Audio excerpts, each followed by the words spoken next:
good morning, beautiful people. How are you today? I hope you're doing well.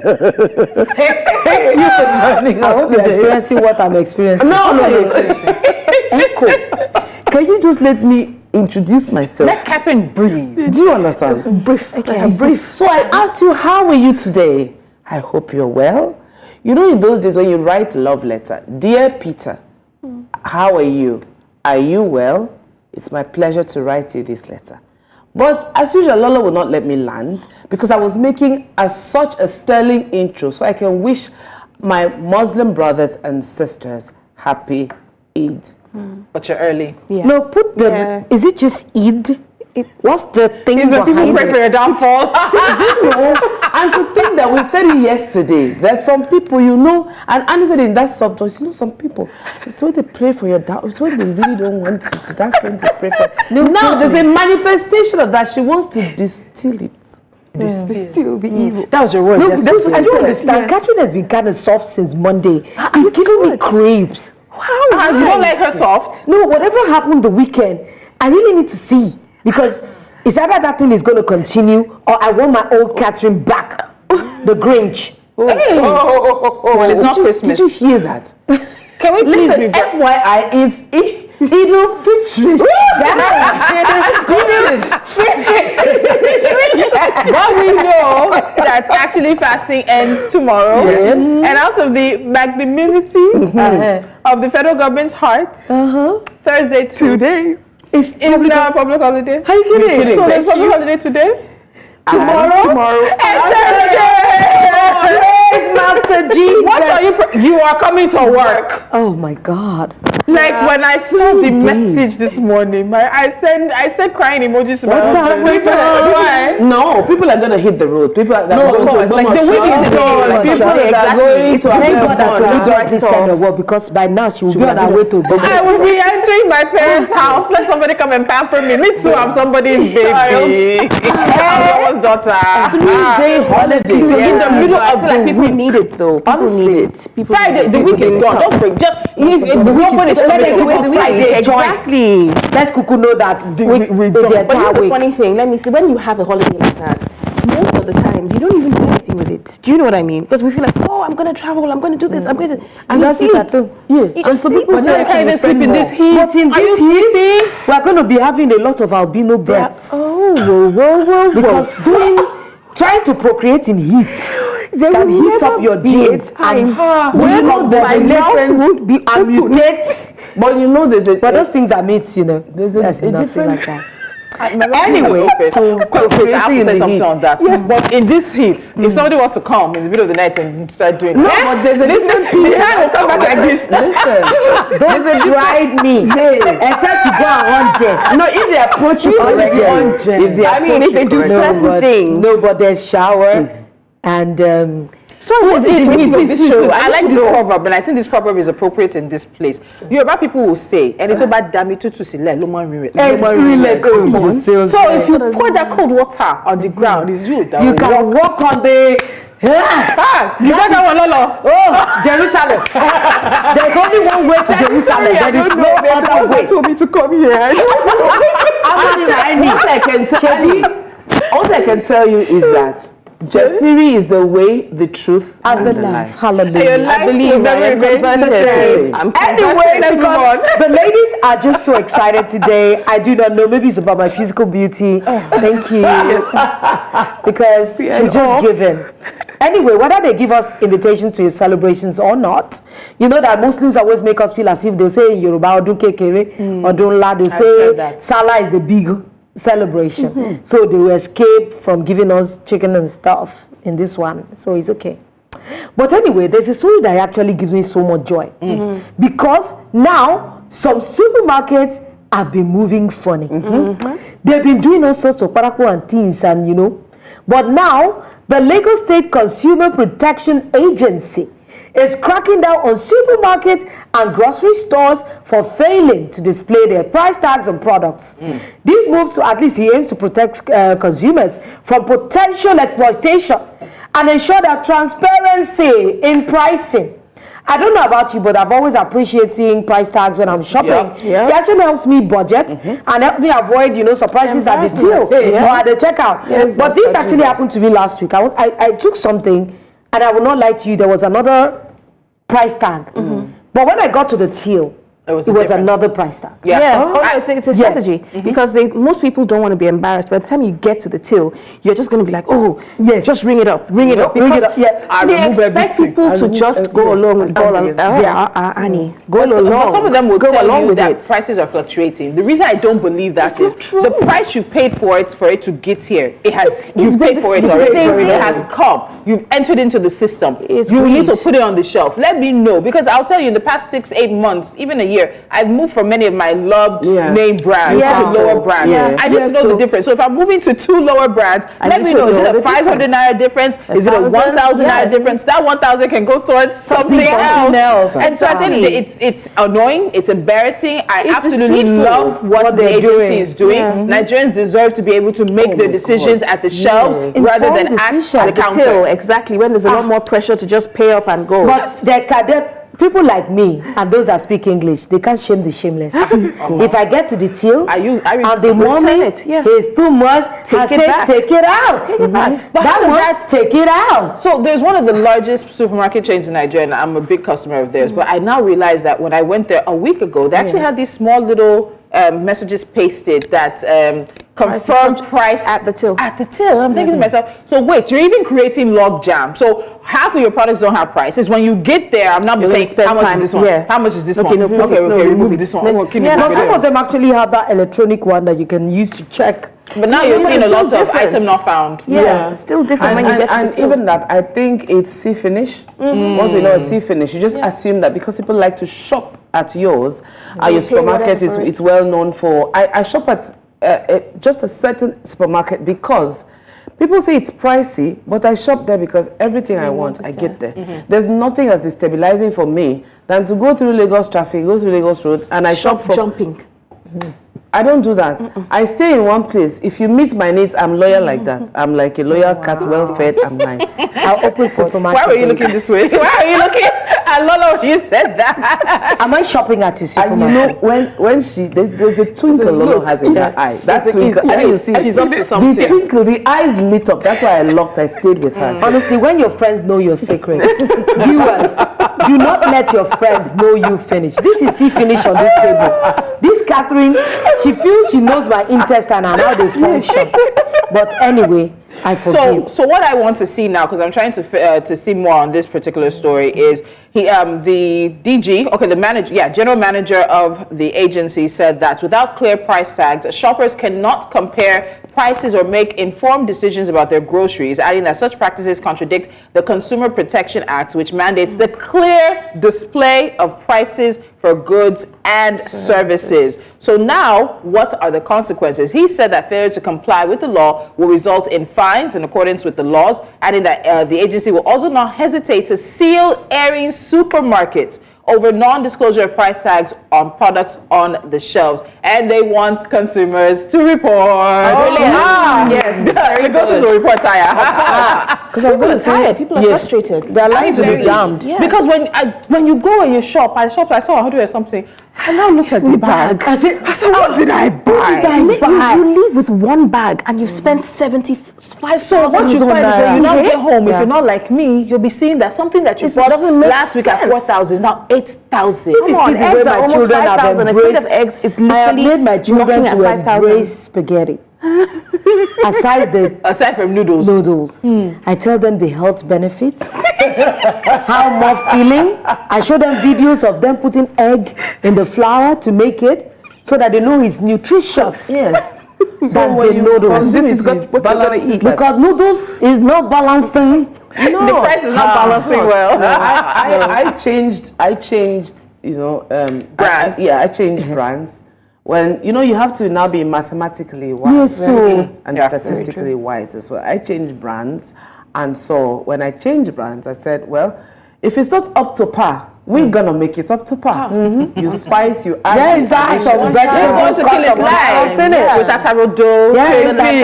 Yellow pepper. What are we told by children that egusi jebu is the best way? But when you are eating eba with it, you leak from here. So that the water in the egusi that is a lot, they will not notice. It's just strategy. But no, what Nigeria is doing to people. Nigeria, we are begging you. It's strategy. All those thick Igbo egusi is gone in the past. You're having too much fun. When you take, egusi with eba, you know, when you see a child take it with the eba and scoop it, in my language, meaning that you really scoop it, your heart will be cut. No, it's egusi jebu. You lick from your elbow. Yes, no more soup in the pot. All right, ladies, we need to take a break because if we continue, I just think we don't have any time. All right, so we're going to go on a quick break. When we come back after the break, we'll be exploring a very dynamic aspect of parenting that is unfortunately filled with challenges and pitfalls as well. We have a single parent joining us to share their perspective. You're watching Jasiri. Stay with us.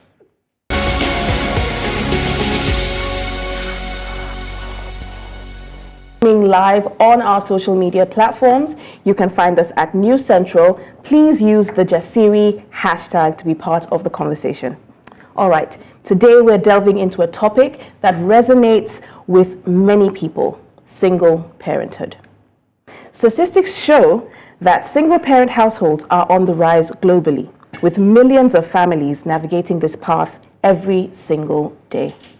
Indeed, the face of parenting is evolving, and we're here to shed some light on the joys, the struggles, and everything in between. Joining us today is a single father who has graciously agreed to share his insights and experiences. His journey as a single parent offers a glimpse into the realities faced by many fathers around the world. We're honored to have him join us for this important conversation. Afore Campbell, or should I call you DJ Gosperella? I think that's everybody, because I don't like people Formalizing. I'm so sorry. Mother by name. You're welcome to the series. Thank you. Welcome. Thank you so much for being here. I'm blessed as thou among women. Yes, I am. I'm always very, very blessed to be amongst women. Now, one of the reasons for that is that if people who know that Jesus Christ, while he was here, the last people that saw him before he was buried, women. The first to see him, women, when he rose up. Wow. Yes. And so I would always say, as a starting point, that women are the most powerful people on the face of the earth. And the day men understand that, their lives change now. For the better. Their lives change for the better.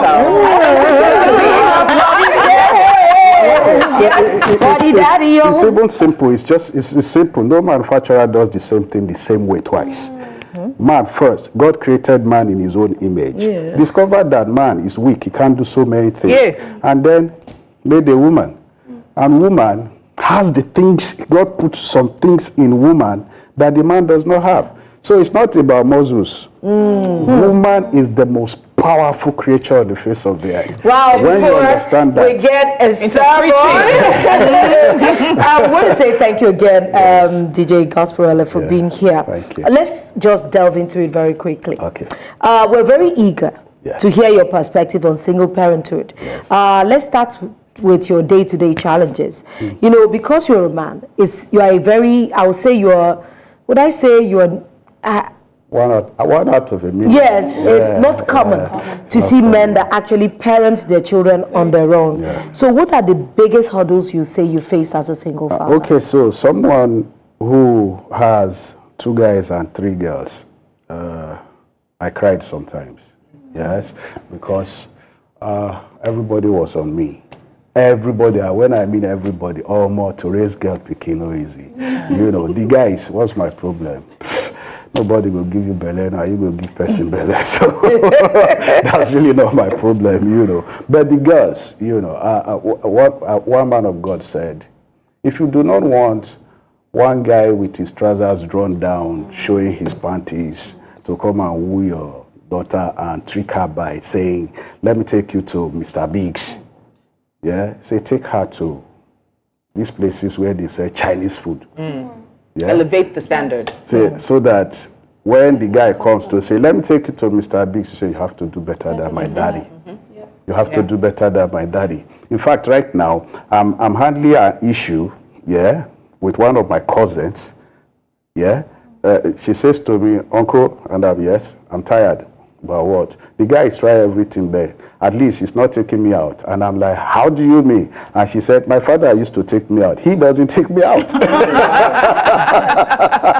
So standards are set from the home front. Exactly. You do not marry a girl, you marry a wife. And you are a wife from your father's house. Wow. Okay. And so what I was just wondering now, what are like the nitty-gritties that you say that for some people want to like learn some of the hands-on things? I have people asking me these questions all the time. I'm a very proud daddy of my girls, right? And I have people asking me all the time, how did you raise them? And I would always say it wasn't me, it was God, because if it wasn't, I wouldn't have been able to do what I did. Now, it is a sacrifice. These girls have to know. I'm particular about the girls because they are the mothers of earth. Yes? I like to delve into different areas when I talk. Yes? I'm saying they are the mothers of the earth. And you find out that men and their daughters are always like this. Yes? The guys and their mothers. Now, whether you like it or not, opposite attract. Now, this is it. Why do I give all the responsibility of how it turns out to women? I'm coming to the question you asked. Yes, is because fathers will train their daughters, on how to take care of their husbands. Yes, the mothers must train their sons on what the woman wants from them. Okay. So when eventually they come together, the mothers, being women themselves, knows what they need out of a marriage. They have told the guys. Yes. And the fathers, knowing what they need from women, have told the women. So there's pre-expo to help. So at the end of the day, two people who have been trained from the home front, come together, and there'll be no divorce. So let me come to this. Because I will answer her question, because she would murder somebody. So some of the challenges were that I had to be responsible. Look, you have to be responsible for your daughters. Yes, your kids, but your daughters, As in, I used to have a bank in my house. Yes, like even when I'm not at home, and women need things, especially when they are puberty, all those stuff. Anything can happen any moment, and somebody will say, "Daddy, it has happened. I'm not there." So I just say, "Okay, you know where the key is. Go take money and do stuff." Such responsibility, yes. You have to put yourself as in down for them to know that when the die is cast, this guy is for us. In my house, there is two things I told my kids, all of them now. Whatever does not belong to you, you don't take. I don't care if it's mine or anybody's own. You have to ask first. And then, do not lie. Who lies? Or who takes something that does not belong to somebody else will lie. And who lies? So they are intertwined, just like that. So, and we enforce these things. It's not like, because children, they will be children. They will do what they have to do. So sometimes I have to say, what would you do to yourself for disobedience? You punish yourself. You will go through it. So you make them put them you go through it. You have to go through until it sinks. Yes, and above all these, you must be intentionally, what's the word for it now? You must intentionally have integrity with your children. Yes, if like my daughters, for instance, they will tell you, if daddy says he will slap you, you are slapped. It does not matter. Consider yourself slapped. You are slapped. If daddy says, I'm going to buy you a car tomorrow, you have a car. It might not come immediately, but he has said it. It's going to come. It's going to come. So you must have such integrity with your children to the point where they know that if somebody touch me for outside, it's handled. Somebody is going to die. So on this integrity note, we know that relationships end for multiple reasons. many, many reasons. Reasons in our control, reasons outside of our control. But when we have situations where single parents are raising children, you eventually have the questions as to what happened to the relationship? Yes. What happened to my father? What Yes. happened with my mother? Yes. How do you handle that with integrity? How do you handle those conversations with sensitivity and even honesty? Okay. Even sometimes if part of the blame lies with you. Okay, now, I wouldn't say I'm a very nice person, yes, but because if I need to do something, I do it, yes. When all the trouble came, yeah, and, well, the children ended with me because I am this person, like I said, I will never put a woman down, no matter what. Now, your parents no raise you well. It's not my... So, I will never put a woman down. What went down, yes? And then, because I didn't like what went down, when my kids ended up with me, there had to be a separation. Yes, because I didn't want them to grow up with that kind of mentality. So, but after I discovered that they've gotten to the point, the stage where they now understand good from bad, yes, I allowed them, talk to your mom. She's your mom. I will always say that. That's your mom. There was a point that the boy was misbehaving. That's our mom. That's your mom. Oh. Nobody will mess with my own mother. Do you get? Yeah. That's your mom. So if you are messing with your mom, it's your problem. She doesn't concern me. Yes, she's your mom. We not marry, no concern me. It's your mom. Yes. So you break that. Yes, but I do not. You know, a lot of stuff, social media has caused a whole lot of stuff these days. People are married on social media. You know, their lives is on social media, and of course people are feeding on whatever it is that, and then people who are not married themselves are now giving you ideas of how you should run your house, and at the end of the day, two people that were loving each other before, they started seeing faults, and you know, all this stuff. I see all of that, and I'm just like, look, you guys need to live your lives two as one. Yes? Funny enough, good ones know they see wife. Is that a word there? I just said it. It just came. No. Being a single parent is clearly it's a difficult. Very thing. difficult. I said I cried. How did you deal with the early days? Honestly, I mean, as honestly as you can share. I'll just give an example. There was this particular day. They were kids, you know. My oldest daughter then was in secondary class 3, and the youngest one was just in nursery and all that. Well, even when I go back to talking about it, I want to cry. Oh, mommy, I suffer. Let's call it spade a spade. Yeah. So there was this particular day. Man, women, you guys are strong. I'm serious. I cried that day. You know, when I see single mothers and they are doing it by themselves, and I'm like, yes, God bless you, I mean, but God has given you the power to do all that, though. That's what I'm talking about. The woman has that ability. It's an inborn strength that they can do these things without worrying. But men, so this particular day, woke up, cooked for them, took them to school, came back, clothes were dirty, so I started to wash cloth. By the time I finished washing cloth, it was time to bring them from school. So I went to bring them from school, and when they came, they were looking at me, which means guy with the hungry. So I started to cook. By the time I finished, I entered into my room. I never allowed my children to see me cry, but they discovered that I cry. But I went into my room and I said, Mommy, my mother was dead. So if she was alive, I said, Mommy, what is all this now? I can't take this anymore. I'm tired. You know, because I can't go ahead just doing this thing. But these are things that women do without, you know, guys. Wow. Great conversations we're having, but we'll need to take a quick break. When we return, we'll still have DJ Gosporella. We're talking navigating single parenthood. We'll be right back. Yes.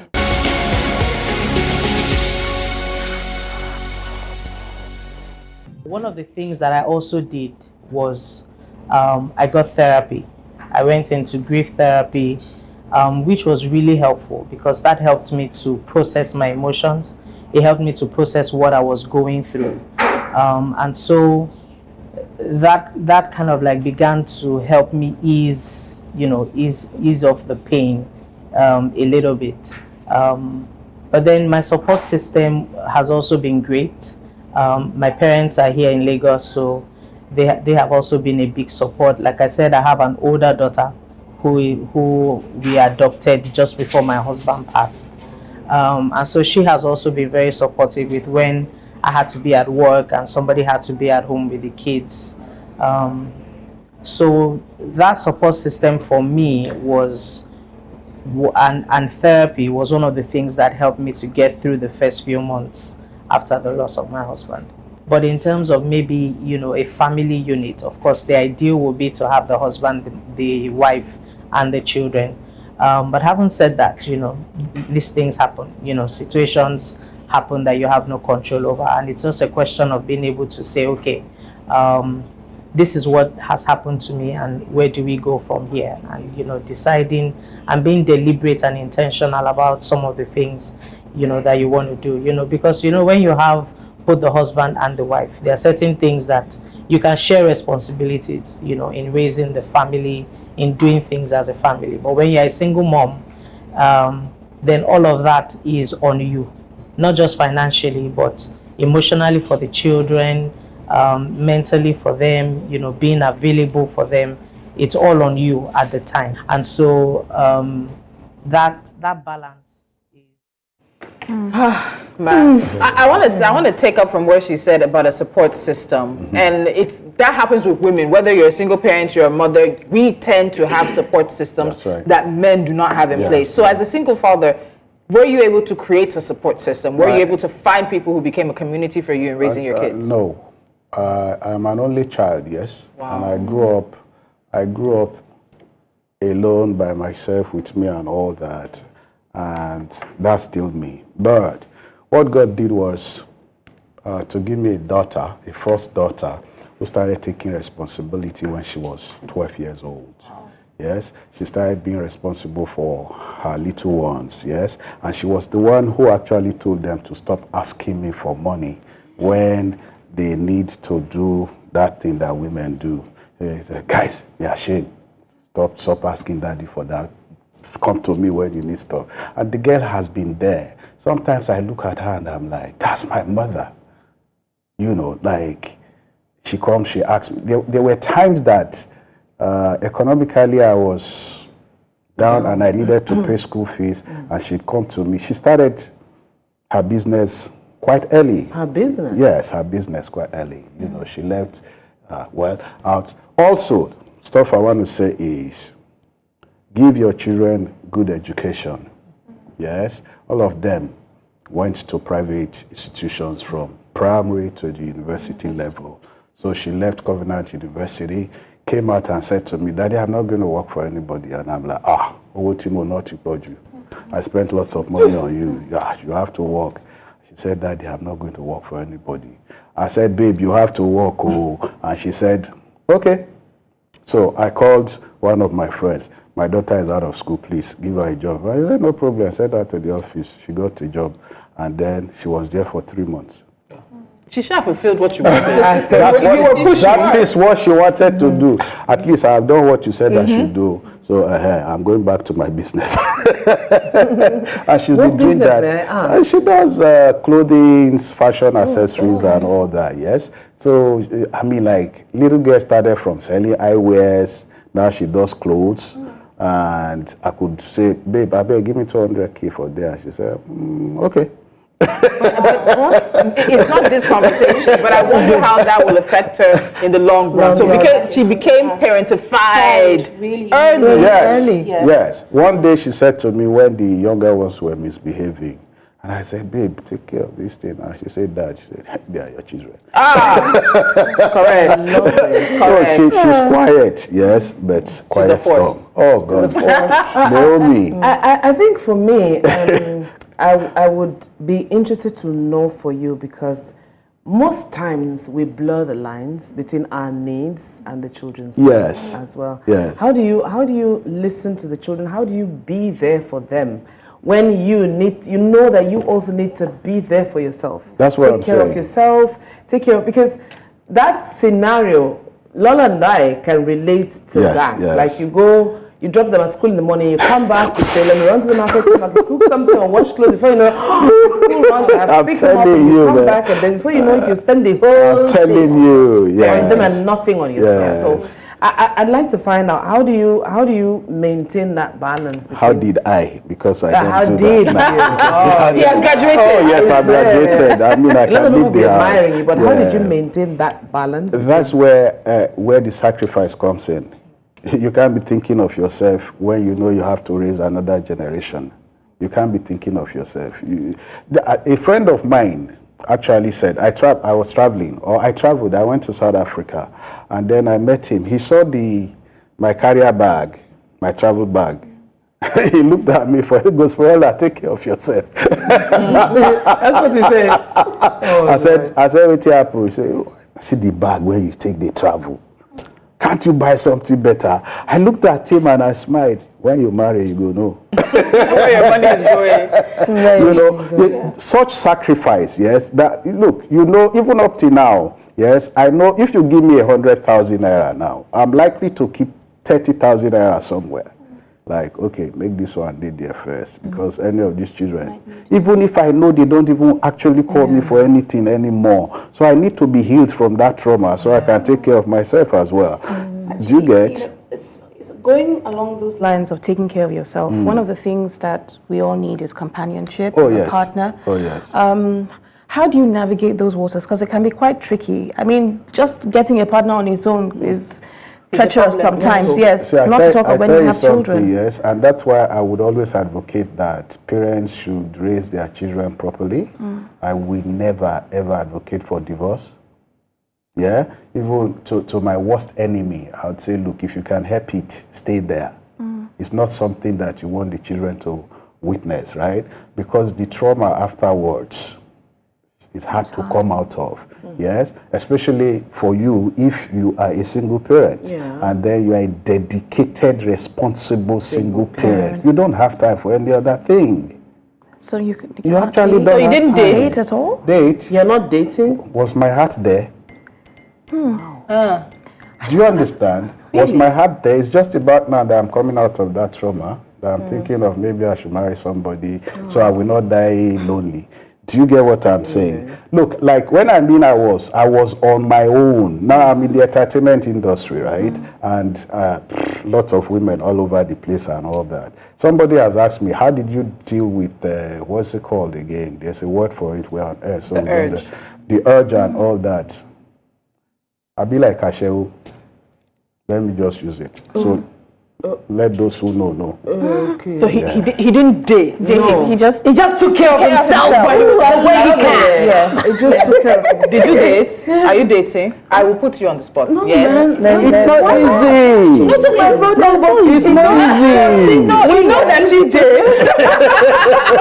I had to come to a realization in my own single world. Yes. Early on, I was very sick at the time. I actually thought that I was dying. And I was thinking of how to share my children to my sisters and everything. And I would hear God, tell me that that's pride. That what makes me think that my being alive is what makes my children anything. That whether I'm there or not, they will be fine. Definitely. I heard that early, and I just told myself that this is just a pass for me to live a little. I'm a hopeless romantic, and I would always want to be with, I would always want love. So I've been in different dynamics of relationship. It has honed the woman that I am now. But I just think for me, I will always advocate for single people. Like I felt he waited too long. And now he's a hybrid of different.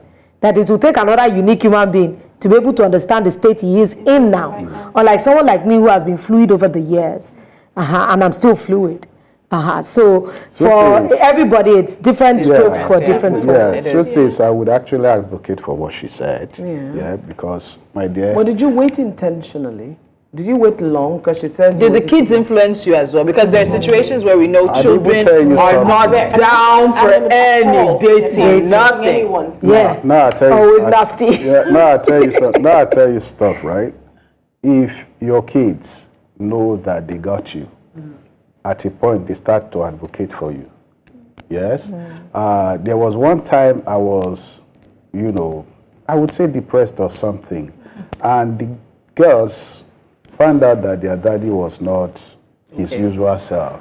They called one of my cousins in Edo State and said, please call my father. I don't know what's wrong with him. He's been inside the room all day. He's not come out and all that. And that one called me and said, what do you give your children job? I said, I don't understand. He said, man, your daughter called me crying that she doesn't know what's wrong with his daddy. He's not come out of the room today. This is that. Please talk to him. Let's know what is wrong. It's something that we are responsible for, so we can know how we can do this and do that. So I started to laugh, and then I came out and I'm like, you actually called Edo State? She said, yeah. I said, why didn't you ask me? He said, Dad, sometimes when you are in your moods, we can't reach you. And I'm like, okay. So it got to a point, actually, that my kids were advocating for me to get married. Because they knew they were leaving the house. They knew they were leaving you. Actually, they were saying, Daddy, marry somebody. Yeah? So they tell me now, and it's very difficult for me to bring I'm a responsible dad. It's very difficult for me to bring anybody to the house. Yes, because I'm very careful. This person, if I bring you to the house, that means I can marry you. Yeah, I can even marry you because I don't like introducing people to my children just like that. I'm always thinking of their future. Yes, and then I'll call them and I'll say, guys, divorce no pay. Let me be the last person that will do it. Yes. So before you bring anybody home, before you bring anybody home, just know that your father will tell you one thing: there is no divorce. Once you are married, you are married. But you have exceptions. Exactly. You beat my child. Of course, we just want to know that there are exceptions. I don't understand what you are saying. And then there's no pressure as well. They need No. They are very free. Anytime, if you like, stay. If you won't marry, if you know you won't marry yourself, consign me. It's your life. You beat my child. Okay. I'm coming back to that place. It's one of those things I will tell the guy, dude, take mouth talk. If you lay hands, and I will tell the girl, if you don't want them to beat your husband, tell him not to beat you. I like that. Reverend Doctor told my husband, it's as simple as that. I'm not chasing her out to the house. She always has a room here. It's not a fight. If you beat my child, you will be beaten. It's as simple as that. Not say we beat you just will be beaten. No, you will be beaten. And it's in your house that you'll be beaten. It's as simple as that. I think there's one question we've asked, but we haven't really asked. Okay. Co-parenting. Yeah. Because you mentioned a little bit earlier about a time one of your sons was misbehaving towards his mom, and you were reinforcing the fact that regardless of anything, that is your mother. How was the co-parenting landscape for you? Did you co-parent, or did you end up being the parent who was responsible for everything and anything? What is single parenting? It's you taking care of your responsibilities. So I don't know what co-parenting is. Really? Because I never had. If we want to co-parent, why are we divorced in the first place? Irreconcilable differences. Okay, so difference is different. Break is break. So you feel like once the break has happened, it's one parent that has all the responsibility? If the other one wants to do, why didn't you do it while we were together? Oh, so can I ask a personal question? Yes, go ahead. When the children, when they were younger, did they have access to their it wasn't like, see, I am this person. Somebody will ask me, you had 4 kids with one woman, and then one day you just broke off and took the kids. I will laugh, because you don't know me. Yeah. Yes, and then you were not there when everything was happening. Why? How can you just say that? And I would say, yes, we have 4 kids. Why did you think I waited till I had 4 kids? Did you ask me? No, because I want my kids from one source. I'm from a polygamous home. I didn't want that to happen to me. That's why I stayed. Yes. And then after I stayed, I now tried to connive the woman into this question you ask. My elder sister, if she's here to answer that question, goes, I'm not Yoruba, but my sister said, carry your mouth, come up. When I tell after the first child, say, oh, what does that mean? That his sister told him that after they had the first child, that's not your wife. You are not yet met. So I have not met my wife. We had the second one. She said, "Ma was in me more." Come to my house again. I've been telling you. Yes, because she kept telling me. By the time she heard I had a third and a fourth with the same woman, she was like, "Okay, You don't reach your bus stop, Abby. So as she kept telling me, now when guys come to me and they say, I want to marry a woman, and I always tell them, do you have an elder sister? She say, yes. You know what you should do? Take the woman to your elder sister. Leave them alone. Just go away. Yes, come back in the evening to come and pick your wife. Then just excuse and ask your sister, what do you think? Whatever she tells you, agree. In every single case. It's not 100%. It's not 100%. Well, you are women. I don't expect you to say anything different. But now, if I carry anybody meet my auntie and I say, auntie, I want to marry this one. If she do like this, I say, babe, I'll see you again. Thank God. Because that's the answer that has earned it. Do you know why? Do you know why? Auntie kept telling me, Aburo mi, ma, can I marry you? And I will say no. She said, why do you think I am keep telling you that this woman is it? There is something there. Sure, you know you are the only superstar we have in our family. And we are looking at you to take us to the world. Hey, this is not your wife. And eventually, 17 years after, it turned out to be right. It turned out to be. When she saw me coming like this, she said, how is your wife? I said, well, it's not working anymore. She said, your eye just opened. I just have to sneak in one question before we let you go. 30 seconds. Just like, are you looking for what kind of woman would get your attention now? 30 seconds, because they'll kick us out. Social media will be a boss. I don't know.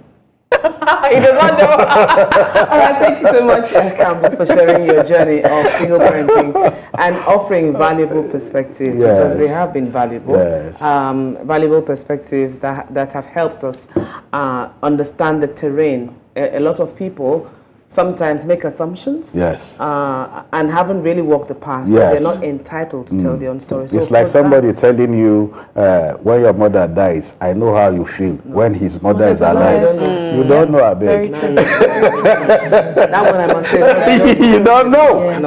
So that's it. Guys, we'll take a short break now and chat with DJ Gospel behind the scenes. But when we return, we'll be wrapping up. Yes.